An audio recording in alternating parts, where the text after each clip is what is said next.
अमर गांव से शहर काम करने और पैसे कमाने आया था, पर उसे यहाँ पर एक कविता नाम की लड़की से प्यार हो जाता है।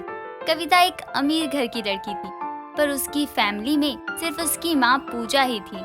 लेकिन अमर अनाथ था, उसके आगे पीछे कोई नहीं था सिवाय एक दोस्त के। ऐसे ही एक दिन अमर से मिलकर कविता उससे कहती है, अमर, अब ना हमें शादी कर लेनी चाहिए। हमें कितना वक्त हो गया है साथ में। अब मेरी माँ को भी तुमसे मिलना है। देखो कविता, मैं तो आज तुमसे शादी कर लूं, पर क्या करूं मैं एक अनाथ हूं और गरीब भी हूं। कहीं दुनिया वाले ये ना कहे कि मैंने तुम्हारे पैसों के लिए तुम्हें फंसाया और तुमसे शादी कर ली। नहीं नहीं अमर, मुझे दुनिया से कोई फर्क नहीं पड़ता। मुझे सिर्फ तुमसे फर्क पड़ता है अमर। पर कविता, मुझे कुछ नहीं पता। बस तुम कल आ रहे हो मेरे घर मेरी मम्मी से मिलने और हमारी शादी की बात करने, बस। इतना कहकर कविता वहाँ से चली जाती है और अमर उसके जाने के बाद खुश होकर अपने आप से कहता है, अरे वाह, अब जाकर ना चिड़िया पूरी तरह से जाल में फंस गई। मजा तो अब आएगा खेल में। इतना कहकर अमर वहाँ से चला जाता है। अगले दिन अमर कविता के कहने पर भोली सी सूरत बनाए उसके घर पहुँच जाता है और उसकी माँ पूजा से शादी के बारे में बात करता है। नमस्ते आंटी जी। हाँ बेटा, आओ बैठो। बताओ सब कैसा चल रहा है? आंटी जी सब ठीक चल रहा है, पर ना मैं आपसे कुछ बात करने आया था अपने और कविता के बारे में। हाँ तो बोलो। अब अमर पूजा से कविता और अपनी शादी की बात करता है और उसे अपनी बातों के जाल में फंसाकर शादी के लिए हाँ करवा लेता है। धीरे धीरे यूं ही 1 महीना निकल जाता है और कविता और अमर की शादी हो जाती है। शादी के 2 दिन बाद अमर अपने दोस्त राजू से मिलने जाता है, जहाँ राजू उससे कहता है, और दुल्हे राजा, आप यहाँ क्या कर रहे हैं? अरे भाई, ये क्या कह रहा है? तुझे तो पता है ना मैंने शादी क्यों की है। हाँ भाई, मुझे तो सब मालूम ही है। अकेले ही सारा माल हड़पने का इरादा है ना तेरा? अरे नहीं दोस्त, इसमें से आधा ना मैं तुझे भी दे दूंगा। खुश? चल ये सब तो ठीक है, पर अब ये बता कि आगे क्या करना है इस कविता रानी का? करना क्या है, 2-3 दिन में सब कुछ अपने नाम करवा कर यहाँ से भाग जाना है, जैसे पहले भी करते आए हैं। हाँ ये बात हुई ना, लेकिन ये बता यहाँ से जाने के बाद क्या करेंगे? एक और नया शिकार खोजेंगे और उसके पैसों पर ऐश करेंगे। इतना कहने के बाद दोनों कुछ देर और साथ बैठकर बातें करते हैं। वहीं दूसरी ओर कविता को अमर की असलियत पता चल जाती है। कोई उसे कॉल पर बताता है कि अमर उसे धोखा दे रहा है, जिसके बाद वो अमर को कॉल करती है और वो उसे घर बुलाती है। अमर थोड़ी ही देर में आने का बहाना करता है, पर जाता नहीं है। फिर कविता खुद उसे ढूंढने उसके दोस्त के घर चली जाती है, लेकिन रास्ते में उसका एक्सीडेंट हो जाता है और जैसे तैसे कविता को हॉस्पिटल में एडमिट करवाकर कविता की माँ पूजा अमर को कॉल करके बुलाती है। हेलो अमर बेटा, जल्दी से हॉस्पिटल आ जाओ। कविता का एक्सीडेंट हो गया है, उसकी हालत बहुत खराब है। अरे यार, अब ये क्या मुसीबत है। हाँ ठीक है मम्मी जी, मैं अभी आता हूँ। क्या हुआ भाई? अरे कुछ नहीं, बस कविता का एक्सीडेंट हो गया है। उसकी माँ का कॉल आया था, कह रही थी हालत बहुत खराब है उसकी। अरे भाई, ये तो अच्छी बात है ना अपने लिए। वो अगर मर जाएगी तो हमारा ही काम आसान हो जाएगा। अरे वो सब बाद में देखेंगे, पहले हमें अस्पताल जाना होगा, वरना उस बुढ़िया को ना शक हो जाएगा मुझ पर। हाँ सही कहा तूने। चल तू चला जा उसके पास। हाँ जाता हूँ। इतना कहकर अमर वहाँ से अस्पताल के लिए निकल जाता है और वहाँ पर उसे कविता की माँ मिलती है, जिससे वो कहता है, क्या हुआ मम्मी जी, कविता का ये एक्सीडेंट कैसे हुआ? पता नहीं बेटा, घर से बड़ी जल्दबाजी से निकली थी, ये कहकर कि जरूरी काम है। उसके जाने के 1 घंटे बाद यहाँ से कॉल आया कि कविता हॉस्पिटल में है, उसका एक्सीडेंट हो गया है। आप शांत हो जाओ मम्मी जी, कविता ठीक हो जाएगी। इतने में ही पूजा और अमर के पास डॉक्टर आते हैं और अमर से कहते हैं, क्या आप कविता जी के पति हैं? जी हाँ, मैं कविता का पति हूँ। मुझे आपसे अकेले में बात करनी है कविता जी के बारे में। जी ठीक है। मेरे साथ चलकर मेरे कैबिन में बात करते हैं अमर जी। ठीक है। अमर जी, आपकी पत्नी का इस एक्सीडेंट में पैर खराब हो गया है, जिसे हमें काटना पड़ेगा, लेकिन उसके लिए हमें फैमिली की राय लेनी पड़ती है और आप उसके पति हैं, तो ये काम भी आपको ही करना पड़ेगा। मतलब डॉक्टर, आप कविता का एक पैर काट देंगे? जी हाँ, अगर ऐसा नहीं किया तो उनकी जान को खतरा है। वैसे मुझे कौन सा उसके साथ हमेशा रहना है, आज यहाँ तो कल वहाँ, मेरा क्या जाता है। जी आपको जो सही लगे ना आप करो डॉक्टर, बस मेरी कविता को बचा लो। ठीक है अमर जी, हम अभी सर्जरी चालू कर देते हैं।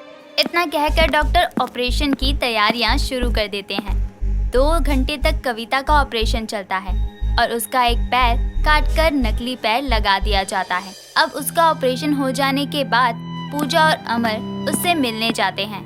बेटी कविता, तू ठीक है ना? हाँ माँ, मैं ठीक हूँ, पर मेरा पैर।